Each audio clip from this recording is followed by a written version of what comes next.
से जूझ रहा था, जिसकी वजह से जहां कई लोगों की जान चली गई, तो वहीं तमाम कल कारखानों को भी कई दिनों तक बंद करना पड़ गया था। लेकिन इसके बावजूद हिंदुस्तान ने कोरोना जैसी महामारी को मात देकर अर्थव्यवस्था में जबरदस्त विस्तार किया, जिसका असर ये रहा कि आज हिंदुस्तान ने उन अंग्रेजों के देश ब्रिटेन को पछाड़ दिया जिसने कभी भारत पर राज किया था। जी हाँ, मोदी राज में आज यूके को पछाड़कर भारत दुनिया की 5वीं सबसे बड़ी अर्थव्यवस्था वाला देश बन गया है।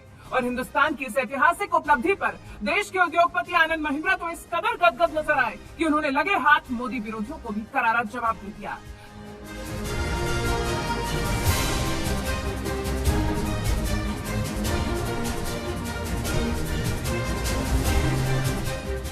देश की आर्थिक व्यवस्था को लेकर मोदी सरकार को कोसने वाले विरोधियों की कमी नहीं है। अभी कुछ ही दिनों पहले विपक्ष में बैठी कांग्रेस ने कहा था कि मोदी सरकार अपनी अनभिज्ञता और अक्षमता से अर्थव्यवस्था को तबाह कर रही है। इतना ही नहीं, कुछ मोदी विरोधी तो यहाँ तक कहने लगे थे कि जल्द ही भारत में श्रीलंका जैसे हालात होंगे। लेकिन अफसोस की बात यह है कि मोदी विरोधियों की उम्मीदों पर पानी फिर गया, क्योंकि ब्लूमबर्ग की एक रिपोर्ट ने ऐसे मोदी विरोधियों को मुंहतोड़ जवाब देते हुए बता दिया है कि अब ब्रिटेन को पछाड़कर भारत दुनिया की सबसे बड़ी अर्थव्यवस्था बन गया। मगर एक खुशखबरी पहले मैं आपको बताऊं। आप सभी जानते हैं आजादी का अमृत महोत्सव मनाया जा रहा है। 75 वर्ष पूर्ण हुए भारतवर्ष को आजाद हुए, और ये सुंदरता देखिए, हम अंग्रेजों से आजाद हुए 75 वर्ष पहले, और कल के दिन ये खबर आई कि अंग्रेज साम्राज्य यूके को पछाड़ करके भारत वैश्विक आर्थिक जगत में, इकोनॉमिक वर्ल्ड में और इकोनॉमिक पोजीशन में भारत कल 5वें नंबर का देश बना, और यूके जो 5वें नंबर का देश था वो 6ठे पोजीशन में चला गया।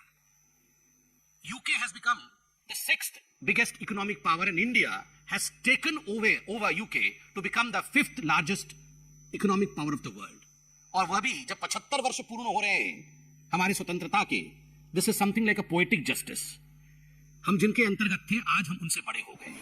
देश जब अंग्रेजों की गुलामी से आजाद हुए 75 साल पूरे होने का जश्न मना रहा है, तो ऐसे वक्त में जब आर्थिक मोर्चे पर हिंदुस्तान ने अंग्रेजों को पछाड़ा, तो देश के उद्योगपति आनंद महिंद्रा का सीना गर्व से चौड़ा हो गया, और एक ट्वीट में अपनी खुशी उन्होंने बयां करते हुए कहा, कर्मा का नियम काम करता है। तभी तो एक ऐसी खबर सामने आई जिसने हर उस भारतीय के दिलों को गर्व से भर दिया होगा जिन्होंने आजादी के लिए बहुत संघर्ष किया है और बलिदान दिया है। ये उन लोगों को मौन लेकिन कड़ा जवाब भी है जो ये सोचते थे कि भारत अराजकता के आगे झुक जाएगा।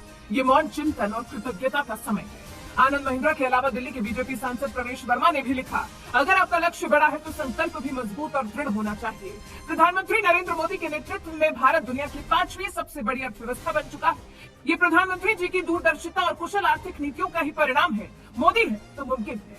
यूपी के सुपर कॉप अनिरुद्ध सिंह ने लिखा, जो ठीक से विपणन नहीं बोल समझ पाते हैं वो वर्षा के साथ बरसाती अर्थशास्त्री गायब हो गए। अर्थव्यवस्था में थोड़ी सी मंदी आने पर वो अर्थशास्त्री जो भारत की अर्थव्यवस्था को श्रीलंका की अर्थव्यवस्था बताते थे, हुजूर अर्थव्यवस्था में तेजी पर भी कुछ बोलिए, नील बटे सन्नाटा।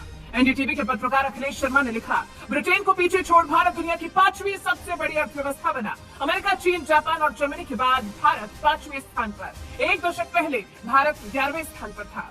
वरिष्ठ पत्रकार दीपक चौरसिया ने भी एक ट्वीट में लिखा, ब्लूमबर्ग की रिपोर्ट के मुताबिक साल 2021 के अंतिम 3 माह में ब्रिटेन को पीछे छोड़ते हुए भारत विश्व की 5वीं सबसे बड़ी अर्थव्यवस्था बन गया। ब्रिटेन से आजादी के 75वें वर्ष में भारत ने ये शानदार उपलब्धि हासिल की है।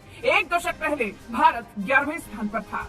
कांग्रेस राज में इकोनॉमी के मामले में जो भारत कभी 11वें स्थान पर था, वो भारत आज मोदी राज में ब्रिटेन को पछाड़कर दुनिया की 5वीं सबसे बड़ी अर्थव्यवस्था वाला देश बन गया। IMF की ओर से जारी आंकड़ों और मार्च तिमाही के अंत में डॉलर के एक्सचेंज रेट के आधार पर ब्लूमबर्ग ने जानकारी दी है। नॉमिनल कैश में भारतीय अर्थव्यवस्था का साइज 854.7 अरब डॉलर था, जबकि इसी अवधि में इसी आधार पर यूके की अर्थव्यवस्था का आकार 816 अरब डॉलर था। इतना ही नहीं, अनुमान लगाया जा रहा है कि आने वाले समय में भारत ब्रिटिश इकोनॉमी के मुकाबले अपनी बढ़त और मजबूत करेगा। यानी आने वाले समय में भारत को पछाड़ना ब्रिटेन के लिए आसान नहीं होगा। बहरहाल, जिस तरह से मोदी सरकार ने आर्थिक मोर्चे पर इतिहास रचा है, इस पर आपका क्या कुछ कहना है? अपनी राय हमें कमेंट कर जरूर बताएं।